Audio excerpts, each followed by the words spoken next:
আমরা অধিকাংশ মানুষ জীবনে সফল হতে পারি না কেন জানেন?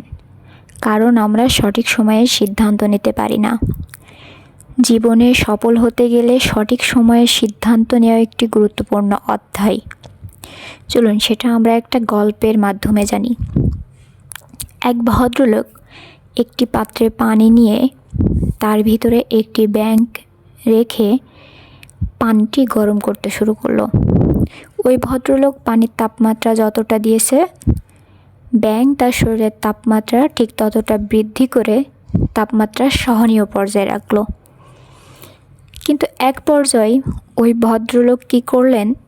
পানির তাপমাত্রা আরও বাড়িয়ে দিলেন। আর পানির তাপমাত্রা যখন বাড়িয়ে দিলেন, ব্যাঙ তখন আর ওই তাপমাত্রা সহ্য করার ক্ষমতা রাখলো না। তখন ব্যাঙ সিদ্ধান্ত নিল, এখন আমাকে লাফ দিতে হবে।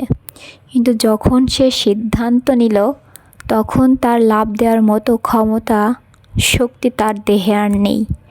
এক পর্যায়ে ব্যাঙটি হাঁড়ির ভিতরে গরম পানির মধ্যে মারাই গেল। এখন প্রশ্ন হচ্ছে, ব্যাঙটি কি গরম পানির কারণে মারা গেল? যদি বলেন হ্যাঁ, তাহলে আপনি ভুল। ব্যাঙটি আসলে মারা গেল সঠিক সময়ে সিদ্ধান্ত না নেওয়ার কারণে।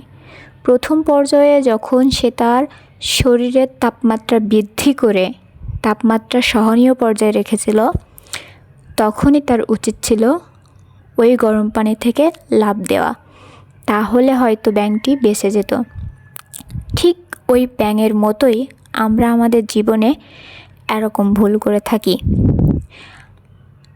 মনে রাখবেন, প্রত্যেকটি মানুষের স্থান, কাল, পাত্র ভেদে সহ্য ক্ষমতা এক এক রকম হয়। তাই আপনাকে বুঝতে হবে আপনার জন্য সঠিক সময় কোনটি।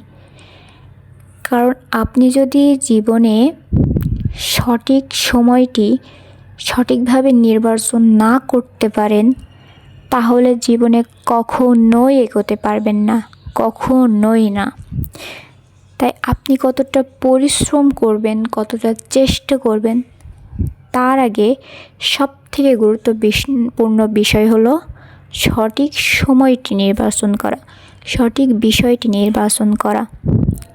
তা নাহলে আমাদের জীবনের অবস্থা ঠিক ওই ব্যাঙের মতো হবে। যেমন ওই ব্যাঙ সিদ্ধান্ত নিয়েছিল লাফ দিয়ে নিজের জীবন বাঁচানো, কিন্তু তখন বড্ড দেরি হয়ে গেছিল। ওই সিদ্ধান্তটা সে যদি প্রথমেই নিত, তাহলে হয়তো ব্যাঙটি বেঁচে যেত। তাই আমরা প্রত্যেকে মনে রাখব, আমরা সঠিক সময়ে সিদ্ধান্ত নিয়ে সঠিকভাবে জীবনে এগিয়ে যাব, চেষ্টা করব, তাহলে সফলতাও জীবনে একদিন আসবে।